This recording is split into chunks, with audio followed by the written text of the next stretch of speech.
Good morning. तो इस video में हम देखेंगे कि ई वे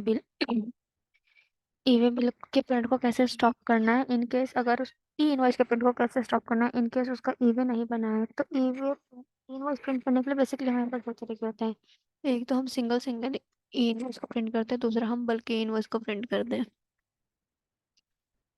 तो जो सबसे पहला तरीका है वो है सिंगल ई इनवॉइस को प्रिंट करने का। यूजुअली जब आप ई वे को प्रिंट करने के लिए ई इनवॉइस को प्रिंट करने के लिए जाएंगे तो उसमें लिखा हुआ आ जाएगा कि यू कैन नॉट जनरेट और प्रिंट दिस पर्टिकुलर इनवॉइस क्योंकि ई पे नहीं बना है। सो ईवे की कंडीशन को चेक करने के लिए यूआई हमें एक चेक भेजता है जिसका नाम है इज ईवे बिल चेक्ड।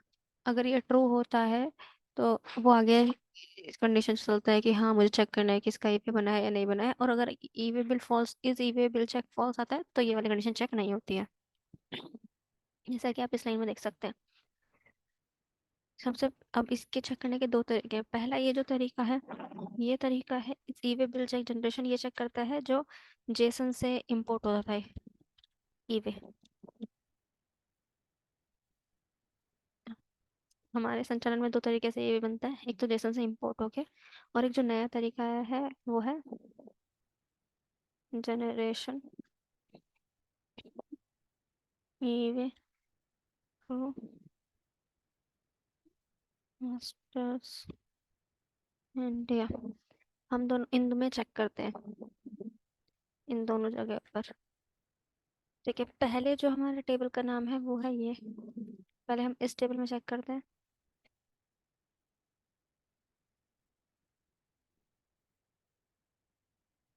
जिसमें जेसन के थ्रू जो डेटा ईवे बनाते हैं वो स्टोर होता है। और दूसरा हमारे पास तरीका है ऑटोमेटेड जनरेशन वाला।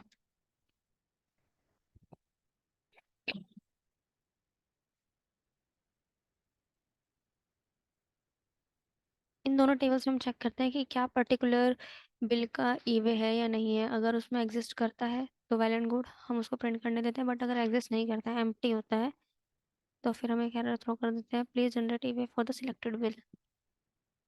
ये हो गया सिंगल के लिए। अब सेम चीज की जाती है बल्क के लिए। बल्क के लिए कैसे किया जाता है, हम इन सब बिल नंबर्स का दोनों तरीकों से, इन सब बिल नंबर का चेक करते हैं कि क्या ये सारे बिल नंबर्स जेसन वाले टेबल में है या नहीं है, और गेट कर लेते हैं। फिर हम दूसरा तरीका चेक करते हैं कि क्या ये सब बिल्स दूसरे टेबल में है, मतलब मास्टर्स वाले टेबल में है या नहीं है। दोनों में से डेटा फैच करने के बाद हम उसे एक एरे में स्टोर कर लेते हैं कि ये सब बिल्स का ईवे है हमारे पास।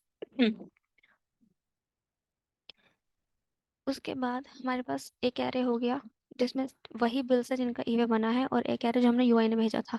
एरे डिफरेंस का यूज करके हम उनका डिफरेंस निकाल लेते हैं कि जो रिजल्ट में जितने भी बिल्स हैं उन सबका ईवे नहीं बना है, और उसको एक वेरिएबल स्टोर कर लेते हैं।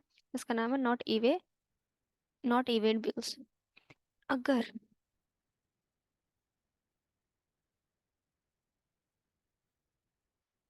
अगर नॉट ईवेड बिल्स की वैल्यू मोर देन 1 होती है तो फिर हम एक उन सब बिल्स को रिटर्न कर देते हैं एक वेरिएबल में नॉट ईवे बिल, और एक एरर रिटर्न कर देते हैं please generate e-way for the particular bills, और उन सभी बिल्स के लिए प्रिंट स्टॉप कर देते हैं।